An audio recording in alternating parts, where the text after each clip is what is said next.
There's a new grifter in town, and this one is probably the most dangerous one we currently have online. Derek Jackson getting exposed and sentenced to the chambers of internet infamy has made way for another grifter to occupy that space. Now, this dude name is Yada Awakening. Yada Awakening essentially does the same thing Derek Jackson does, but in a more outrageous and dangerous way. Men that scream 50-50 are financially unstable and also mentally unstable. Clearly, mental instability and somebody wanting to go 50-50 has no correlation. It has nothing to do with each other. He just say things. Bruh. Like, there's no way, if you even decided to entertain this conversation for more than 5 seconds and ask him, what's your proof to that? How do you link the two, sir? There will be no explanation. There will be nothing but babble. But, he caters and panders to, like, the boss babe culture where, like, you have chicks who are literally average or below average claiming that they need $300,000 before they can go on a date with a man. He caters to those delusional women. So what do you think about that? I say date them all. and let the richest but man where that are loves the they? most win. And so what do I do? Like, I don't even know where to, I don't know where to find them. B, I don't know what to say. I'm so out of the game. It's so hard to tell if somebody has money too or not. You know what I'll tell you? Date them all, but keep your vagina to yourself. Okay. That's not what she wants, though. Yeah, But no. Listen to what I'm saying to you. Date them all, but keep your vagina to yourself, because the one that's just playing with you, he's not gonna last. He's gonna show, because he's gonna move you on to the next one. Okay. Because you're pretty, so a lot of men just try to get you to sleep with you. So how long do I have to do that before I can actually get, just... Because clearly she wants some physical attention. Now, what if you would be like, you want to sleep with me? $50,000. Facts. Because that's advice you would give, right? Hey, no, listen. Wow. What would that conversation look like? Like, what would that conversation look like? Like, he asked me to dinner and then what? It's funny. No, because I tell my sisters this. If a dude wants to date you, $50,000. $50,000 off Like top. in cash or... No, if they can't afford a payment plan, $50,000. Okay. And if they don't have it, you're dating in the wrong pool. So let's run a scenario, right? Let's get it. Let's say I'm at a bar. Okay. A man approaches me and he's like, I'd like to take you out to dinner. What am I? I'm just like, okay, that's 50,000. Of course. Just like that. See, I don't know if this is gonna work. Listen. In America, women been programmed a certain way. In these other countries, it's the norm. Trying to intellectually break this down as to why this is wrong and why no man is paying $50,000 for a date, and why if you do this, you're gonna end up either with the wrong men or end up lonely for life. Trying to intellectually dissect this or articulately counter him is a waste of time, bro, because bro just talking, even he don't believe this. Even he don't believe it, yo. So his first advice was she should date multiple men at the same time. Then his second advice is charge each man $50,000, and the one who don't give you $50,000 is trying to waste your time. Be for real, bruh. Then he says only in America women don't charge $50,000. Okay. It's normal here, and then it's crazy because you have men that's willing to take care of you off. So you got to go to like Sweden or the Netherlands. Where am I going? I was you just got to go in to Europe and somewhere. But I also feel like men are terrified of being used also. You know who's terrified of being used? The ones that ain't got it. There we go. There's nowhere around the world where it's routine and it's normal for men to give $50,000 for the first date. Probably like an Islamic country where there ain't no dating and you're paying $50,000 to marry this woman. But even that, bruh, even that's a stretch. Obviously, he doesn't believe this. And who do you think is more afraid of being used than a man with money? Who do you think is more afraid of being used for their money than somebody with money? Nobody wants to date a woman only there, bruh, because she wants a free $50,000. And if you think this right here is the way to like stabilize the dating market, you're out of your mind. If women are using men right now for free dinners or free food, what do you think they're gonna do for $50,000, bro? Nobody is turning anybody down. It's just not happening, bro. Yo, women are going on 300 dates a week, yo. Right? And becoming self-made millionaires. Right? Within a year. Yo, this is just absurd, yo. But this isn't even the worst of it all. Yada believes that if you are married and you don't pay 100% of all the bills, even the little ones in the household, then your wife has the right to cheat on you, and you should be understanding and get a second job or find out how to earn more to keep her in the household if she does indeed cheat on you. I don't care how long you've been with her. If she still has to depend on other people to make sure her bills are paid, she's not your woman. And she still deserves to talk to as many men as she chooses to until she can find the right provider. I don't care if you have children with her. I don't care if you believe you're married to her. If you cannot take care of this woman financially, mentally, and spiritually, she is still single and should entertain each and every man that approaches her until she finds her knight in shining armor. If you don't like what I'm saying, become a provider. Being a provider does not mean 100% of the bills get paid. I don't deserve to get cheated on if I pay the rent, the light bill, the water bill, the car bill, the credit card bills, but I draw the line at paying for her Twitter premium, $15.99 a month. I don't deserve to get cheated on because I won't foot the bill of my wife's Twitter premium, bruh. All right, this is not how things work. This is just an absurd mentality, bruh, from an absurd guy. He's mentally ill. But the more you listen to Yada, bruh, the more you just get the feeling of uneasiness, of things ain't smelling right here, bruh. Right? Like, one of the things is he just goes out of his way to brag and boast about how much he does for his woman. I pay my wife $250,000 a year. She has a maid. She has a chef. She has a personal stylist. Peace family in the Queen's mansion. You know, I purchased my queen a mansion, put it in her name. You know, just a different way to flex. If you love her, take care of her. And also give her that freedom, brothers. You can't buy her something, put in your name, and take it away when you get upset. That ain't righteous. Yeah. This was my first clue that not everything this man says is true, or at least there's some inconsistencies with exactly what he's telling the public. And that first clue was when he said, yo, we just bought a brand new mansion and we put everything in my wife's name. Because this is how you're supposed to do it. If you buy the home that you're living in, you put it in your wife's name so you can't just kick her out. Which is an honorable thing to do. Really stupid thing to do, but it's honorable. But that was just a flat out lie. The mansion is not in his wife's name at all. It's not. It's just not in her name. It's just not. But he said it was to pander to the boss babes.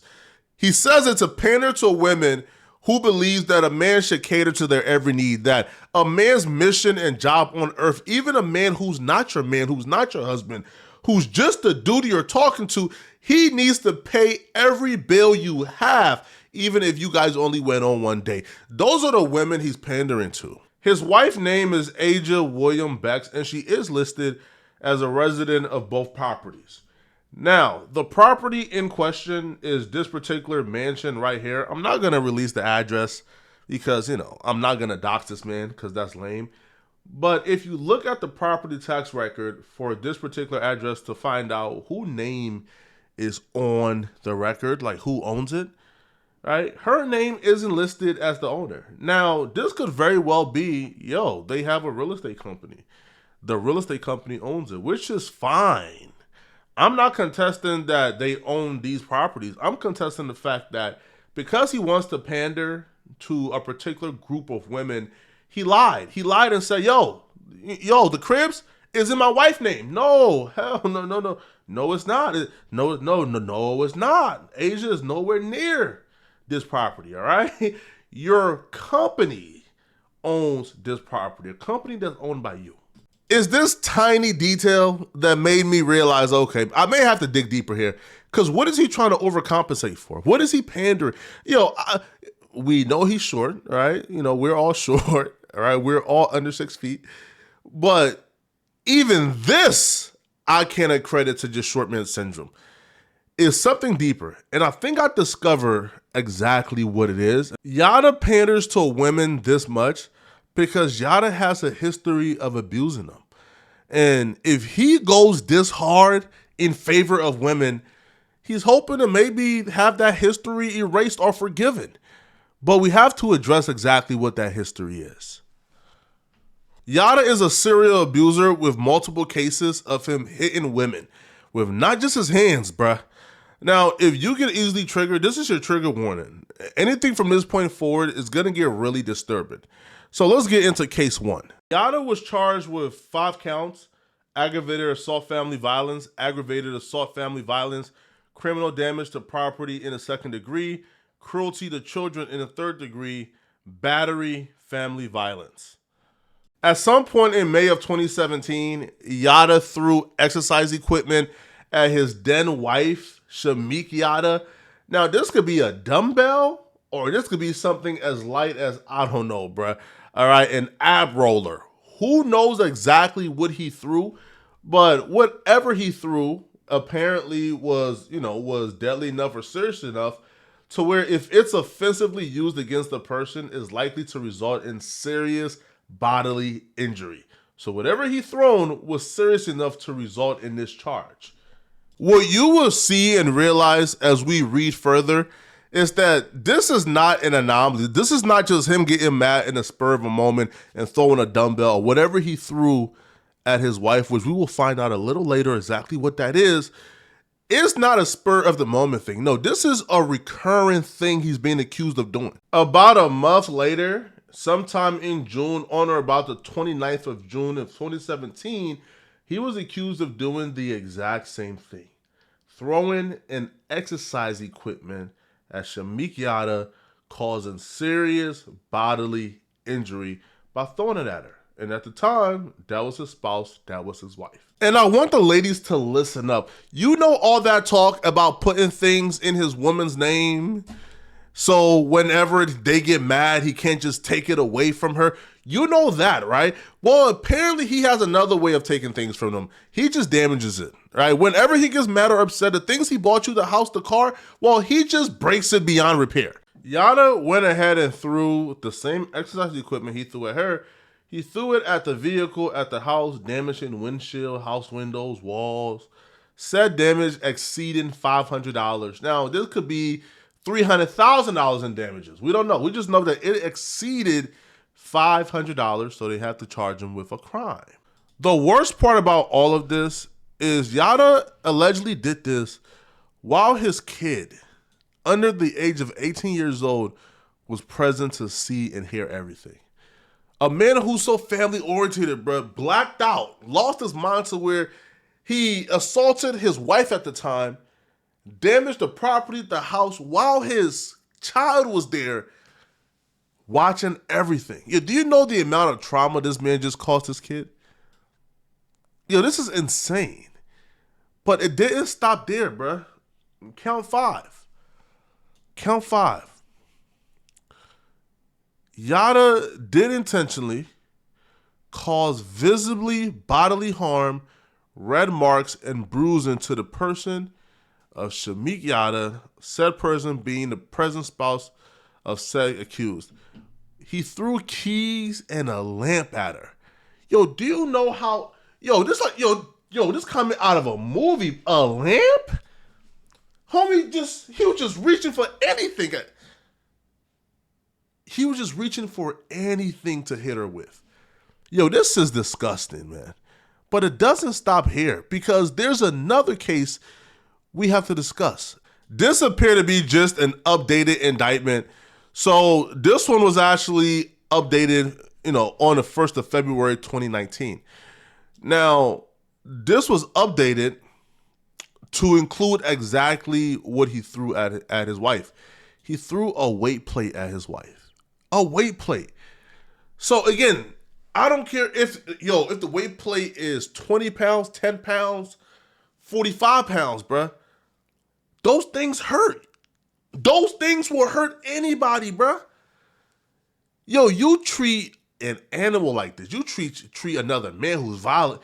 Yo, you don't throw no weight plate at your woman, bruh. But this is the man who's pandering, who's catering, who's doing whatever he can do to speak to the boss babes of social media, who thinks anything that glitters is gold.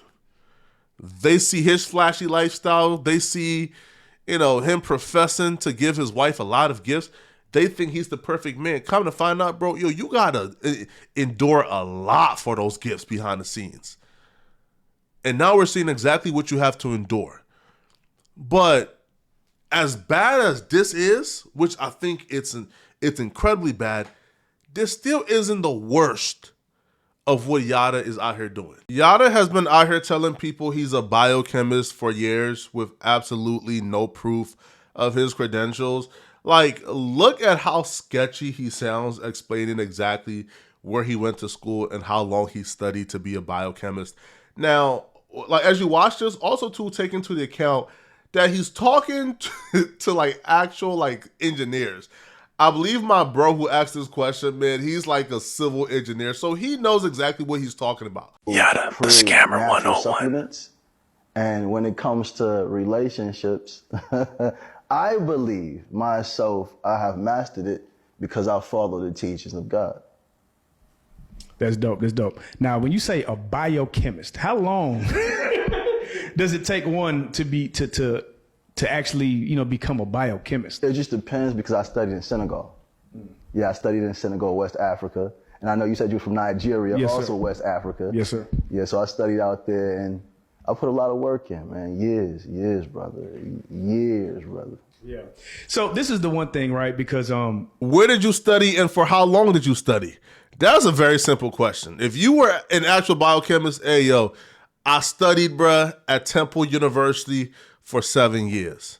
Yo, I studied at USC for 5 years. You could give a college and a time frame. Yada said, hey, yo, I studied in Senegal. For years, brother. Years, brother. Years. How? Senegal? Yeah, Senegal. For you. So now there's no way to like contact the university. He hasn't even given a university, but there's no way to contact the university to find out, okay, was he there? Like Senegal, bro, how do you even contact Senegal? This is just sickening. Now, lying about having a degree isn't worse than putting your hands on your wife. But you know what is, though? Using that degree to do things to put the lives of millions of people in danger. You see, Yada is going around claiming, yo, I'm a biochemist. I know what's good for you. And then he gives the advice to people under the authority that he's a biochemist. And his authority is, if you have cancer, you should never do radiology. You shouldn't do chemo. You should never do chemo if you have cancer. And he's giving advice to people under the authority of, I'm a biochemist, listen to me.